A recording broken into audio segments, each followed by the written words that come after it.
Diversidade não é só importante para a ecologia, nem é uma questão de gosto. É sobre respeito e sustentabilidade. Se sentir bem e ser você mesmo ou você mesma no trabalho faz muita diferença. Eu sou a Ayla, da Azeitona Consultoria, e esse vídeo é sobre como a gente pode gerar um ambiente inclusivo para todas as pessoas que estão envolvidas nessa produção. Esse alinhamento de expectativa sobre comportamento é fundamental para que a experiência de todo mundo, né, liderança, direção, produção, equipe técnica, elenco, seja respeitosa e inclusiva e saudável. Esse movimento, é óbvio, ele depende das empresas que estão envolvidas nesse projeto, mas também depende de cada um de nós, de cada pessoa que faz parte dessa equipe. Porque, na realidade, a gente sabe muito pouco sobre o que cada pessoa que está envolvida nessa produção vive, de fato.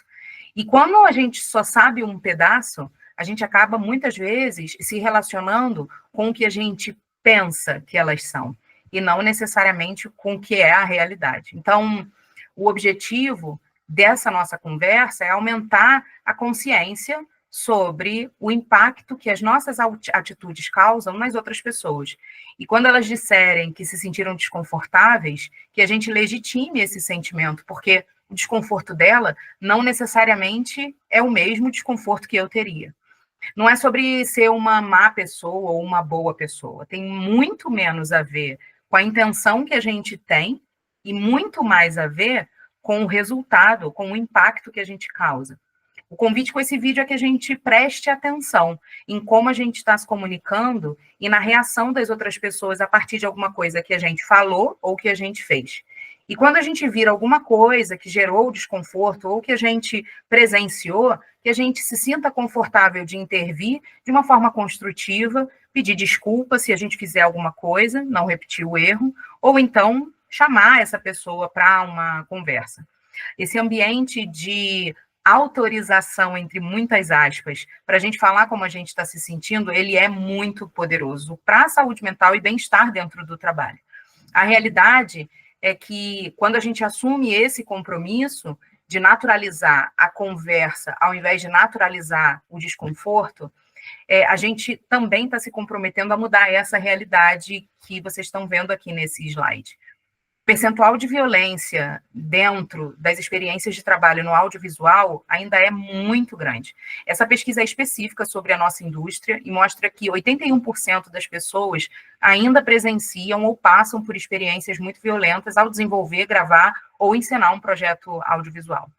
E quando a gente olha e mergulha um pouco mais nesses números, e assim, esse iceberg, existe iceberg de tudo. Esse aqui, ele é da violência de gênero, não por acaso. Aquelas violências do slide anterior, elas 70%, 69%, na verdade, dos 81% são violências relacionadas a machismo ou micromachismo. E quando é que a treta maior acontece, né? Pelos vieses inconscientes e porque as pessoas têm diferentes entendimentos e reconhecimento do que é uma violência de gênero. Então, por exemplo, a minha mãe, até 2016, eu pesava 140 quilos, 139 quilos. Então, eu fui uma adolescente gorda e uma adulta gorda durante grande parte da minha história. E a minha mãe via falando com a maior cara fofa: minha filha, seu rosto é tão bonito, emagrece. Então, isso foi imprimindo e registrando em mim um sentimento de que meu corpo é inadequado, que meu rosto é bonito, mas o meu corpo não.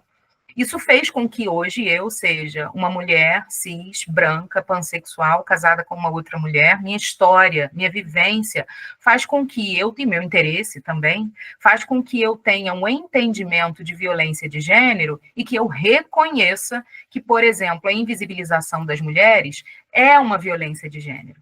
O que não significa que um homem, por exemplo, vá ter o mesmo entendimento, né, de que invisibilização é uma violência de gênero. De uma maneira geral, as formas explícitas de violência, elas são mais reconhecidas pelo maior grupo, né? E outras formas mais invisíveis, mais sutis, são percebidas por quem ou as vivencia ou por quem estuda e empenha um pouco mais de tempo para compreender essas questões de uma maneira estrutural.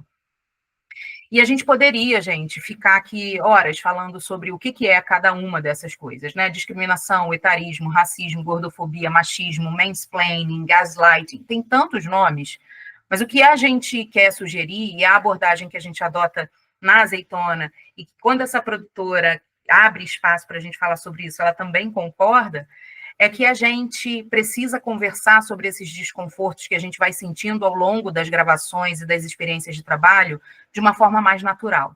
Porque quando a gente evita uma conversa desconfortável, a gente troca esse possível conflito imediato por uma certeza de crise mais para frente.